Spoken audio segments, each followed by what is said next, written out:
Hello and a warm welcome back to Delightful DIY. I'm Laura, it's great to have you with me. Today I want to get straight into it and talk to you about furniture flipping in a small space. Let's say you haven't got the capacity to use a garage outside. Maybe you don't own one, or maybe it's full of junk. Let's say that you have no outdoor space at all and you need to use the inside. So now we have to be clever about the furniture flip that we're going to do.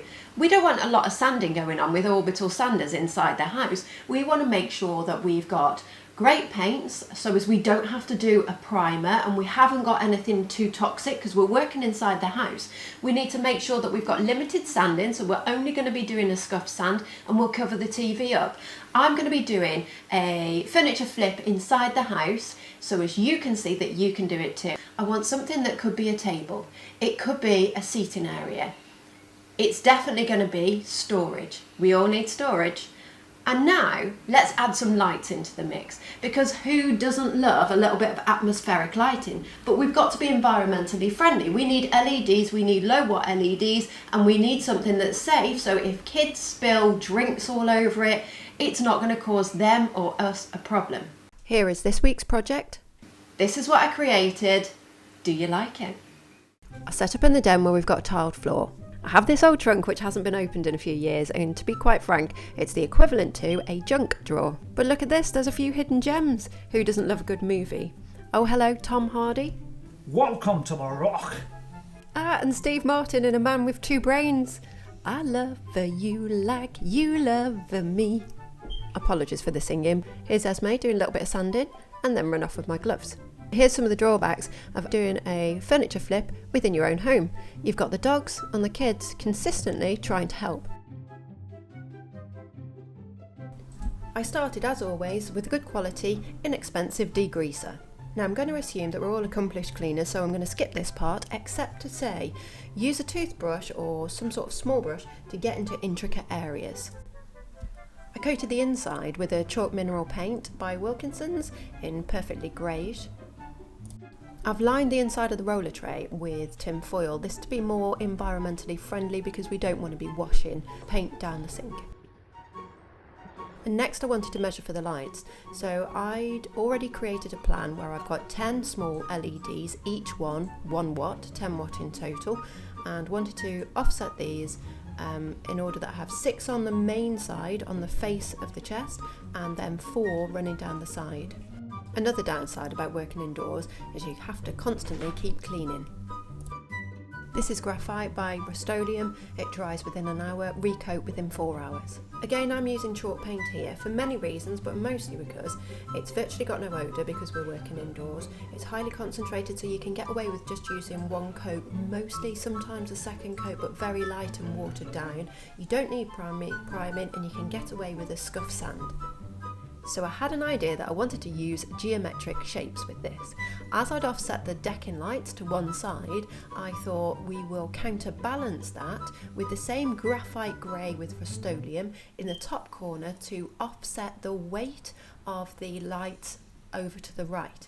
That was my plan. And then I just lay the tape where I felt it would look good. There was no measuring out. You can of course measure if you'd like to be super precise. This is just a slow example of how easy it is to lay decking lights when you're dealing with something like a trunk or a chest. Okay, so I feel like now I need to fess up. With the original plan, this was all about doing a furniture flip indoors. And if you're going to keep to a basic furniture flip, you can by all means do it indoors. However, I had some leftover Venetian blinds and you know the elements that you cut off that you're going to throw away, and I wanted to reuse, recycle, repurpose. So in a nutshell, measure a centre point, take 2 45-degree marks from the centre point, use a set square if you have one, and glue the first 2 pieces down as a template. Everything else is very simple after that for a herringbone effect. So I've seen before that people have used Venetian blinds to clad a piece of furniture, and I wanted this piece of furniture to have a facelift on the top. Here's Esme again, back in the thick of the action, helping with the gluing and laying of the herringbone. I could see at this point how it's going to come together and how amazing the top of this chest is going to look. Once you have all the herringbone pattern laid down, you need to leave it really 8 hours to set. Now I was using Evo glue and I'm impatient, so I only left it for 4 hours, but I did loosen one piece of herringbone on an edge. I drew a line here 5mm wider than where the edge of the lid of the chest stops, and then did a straight line cut through all the Venetian blind. Now this is a skill that is not a starter level skill. You need to be able to cut a straight line for this. Originally I was going to paint the top of the chest and then changed my mind into herringbone, which I thought would look fantastic, but this now meant that the hinges, the original hinges, were in the way. So I replaced them with piano hinges. At this point we've had to move outdoors again for a big sand. We filled all the joints of the herringbone with just a standard wood filler, and the glue has eased between some of the joints, so you've got to take a little bit of extra time and get rid of the glue that's eased through the herringbone pattern. Finally, a good furniture wax inside and out to cover the mineral paint. Add a little adhesive chalk in a light cream colour so as it gives a professional finish. Smooth off and fill any gaps.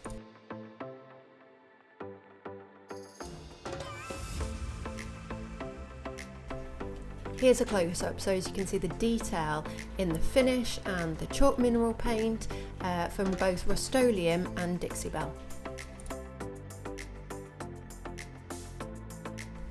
Thanks for watching, it's been great to have your company. Don't forget to subscribe for more videos just like this and give us a thumbs up if you've enjoyed it.